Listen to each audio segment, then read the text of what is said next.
آپ مومن ہیں، اگر نہیں ہیں تو آپ اپنے آپ کو مومنوں کے دائرے میں مت تلاشو. منافق ہیں ایک نمبر کیا آپ منافق تو کیا، منافق سے بھی گئے گزرا، وہ کافر جیسے ہیں. کیونکہ نبی نے فرمایا من ترک الصلاۃ متعمدا فقد کفر، جس نے جان بوجھ کر نماز چھوڑا اس نے کفر کا ارتکاب کیا. اب ہمیں کیسے مسلمان، وقت ملیا پڑھتی، نہیں ملیا چھوڑ داتی، وقت میسر ہو رہا پڑھیں گے، نہیں میسر ہو رہا چھوڑ دیں گے، اپنی سہولت کے مطابق نماز پڑھنے والے. جبکہ نبی نے فرمایا اللہ کو سب سے پسندیدہ عمل وہ عمل ہے جو نماز کو اس کے وقت پر ادا کرے.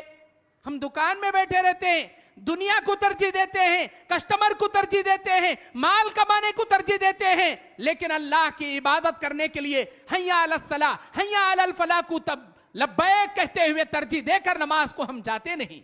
ہم کہیں کہ اہل حدیث جی کیا یہ منہج اہل حدیث ہے، کیا اسے اہل حدیث کہتے ہیں؟ دیکھو صحابہ کا منہج وہ تھا اہل حدیث کا منہج.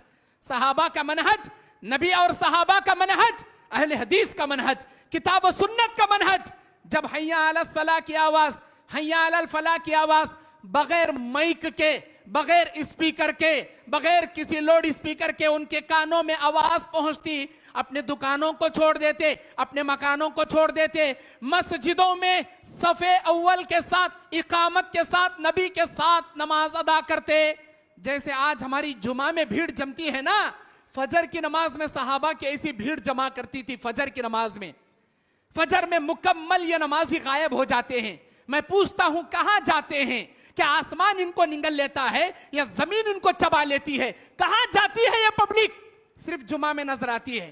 آپ اپنے دل پر ہاتھ رکھ کر بتاؤ، کیا اللہ نے ہم پر صرف جمعہ فرض کیا ہے؟ کیا ہفتے میں ایک نماز فرض کیا ہے؟ آپ اللہ کی نعمتیں دن میں 3 مرتبہ کھاتے ہو، جمعہ میں 1 مرتبہ کھاؤ، پھر اگلے جمعہ تک بھوکے رہو، کیا تم زندہ رہ پاؤ گے؟ اللہ کی نعمتیں روزانہ 3 مرتبہ کھاتے ہو، اللہ کی عبادت کیا ہفتے میں 1 مرتبہ ادا کرتے ہو؟ کیا یہ تمہاری اہل حدیث ہونے کا منہج ہے؟ میں ان مسلمانوں سے کہتا ہوں جو ہفتے میں 1 بار نماز پڑھتے ہیں، وہ اپنے آپ کو مومن نہ کہیں، وہ اہل حدیث نہ کہیں، وہ بے نمازی ہے. اور بے نمازی کو ہمارے نبی کافر کہتے ہیں. ہمارے نبی نے کفر کا فتویٰ دیا ہے. ہمارے نبی اپنی طرف سے نہیں کہتے، اللہ کی جانب سے کہتے ہیں. وہ آدمی مومن نہیں ہو سکتا جو نمازوں کو چھوڑ کر اپنے آپ کو ہفتے میں 1 بار نماز پڑھ کے اپنے آپ کو منہج اہل حدیث کا ثابت کرے.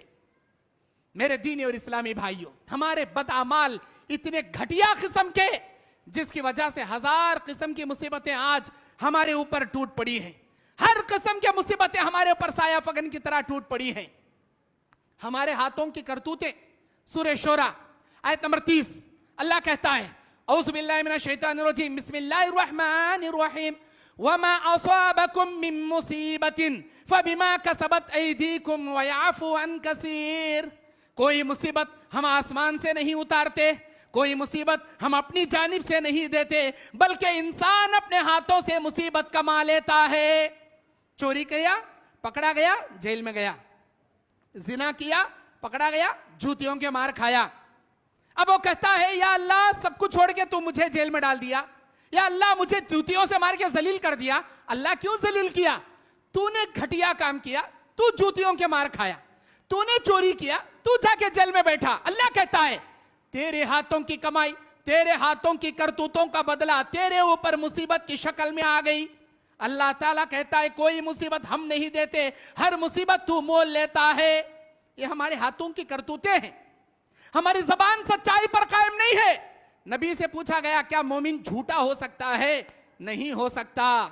کیا مومن بزدل بخیل ہو سکتا ہے؟ ہاں ہو سکتا ہے، لیکن مومن جھوٹا نہیں ہو سکتا، اور جو جھوٹ بولے گا وہ مومن نہیں ہو سکتا.